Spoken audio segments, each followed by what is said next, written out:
কেমন আছো তোমরা সকলে? আশা করি তোমরা সকলে ভীষণ ভালো আছো।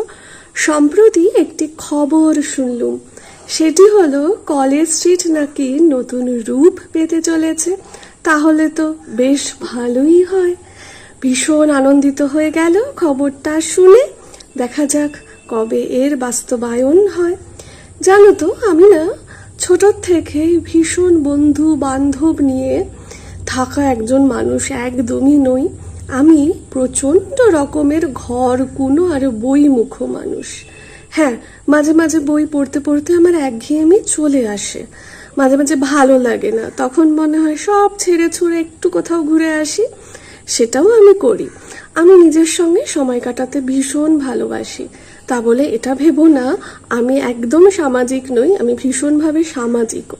তবে আমি একটু অন্তর্মুখী ব্যক্তিত্বের মানুষ। যাই হোক, এই যে বই পড়াটা কি ভীষণ জরুরি আজকে এই মুহূর্তে আমি যে বয়সে আছি, যে সময়ে আছি, তাতে না বুঝতে পারি গো। বই না ভীষণ মনোযোগী হতে সাহায্য করে।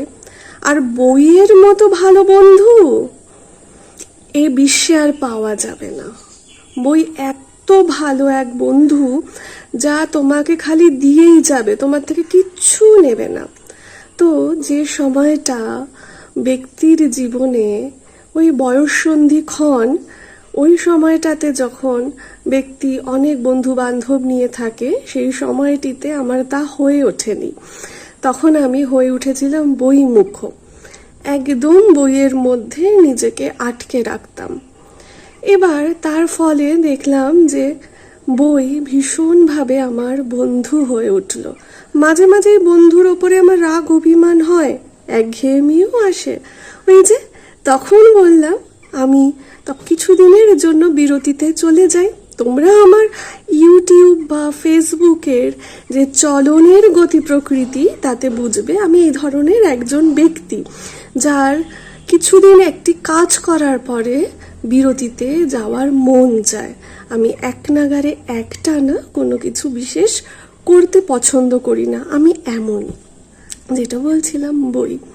তোমরা যারা এ প্রজন্মের আছো তাদেরকে আমি সবসময় বলবো, রিলস দেখো, সোশ্যাল মিডিয়া দেখো, সেগুলো তো আমাদের দেখতে হবে। সময়ের সাথে সাথে নিজেদেরকে তো পরিবর্তন করতে হবে, কিন্তু বইটিও না পড়ো। বই এমন এক চিন্তা ভাবনার অধিকারী করে দেবে তোমাদেরকে, যা তোমরা বুঝতেও পারবে না যে এমন এক মানুষে পরিণত হলে যে মানুষটা ভীষণ সম্মানমূলক হয়ে উঠবে। সেটা কিন্তু তোমার বোঝার অগোচরেই হয়ে যাবে।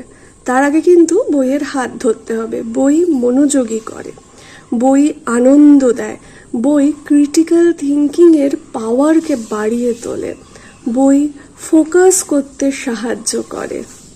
বইয়ের অভাবনীয় গুণাবলী, বই তোমাদের উন্নতি এনে দেবে। অবশ্যই সেই উন্নতি রাতারাতি হবে না, দীর্ঘদিন বইয়ের সাথে সময় কাটাতে কাটাতে তবেই তো সেই উন্নতির সম্মুখীন তোমরা হবে। কিন্তু সেই উন্নতি লং লাস্টিং, সেই উন্নতি সারা জীবন থেকে যাবে মৃত্যু অবধি। তাই আমি সকলকেই বলবো যে বইয়ের হাতটা ধরো গো জলদি। আর তোমরা কি কি বইয়ের রিভিউ পেতে চাও আমাকে বলো। আমি ইদানিং যারা বর্তমানে যে লেখক লেখিকারা লিখছেন তাদের লেখা আমি পড়ছি, বেশ ভালো লাগছে, এবং তাদেরকে নিয়েও আমি রিভিউ দিচ্ছি। সকলে পাশে থেকো, সঙ্গে থেকো, আর বইয়ের হাত অবশ্যই ধরো।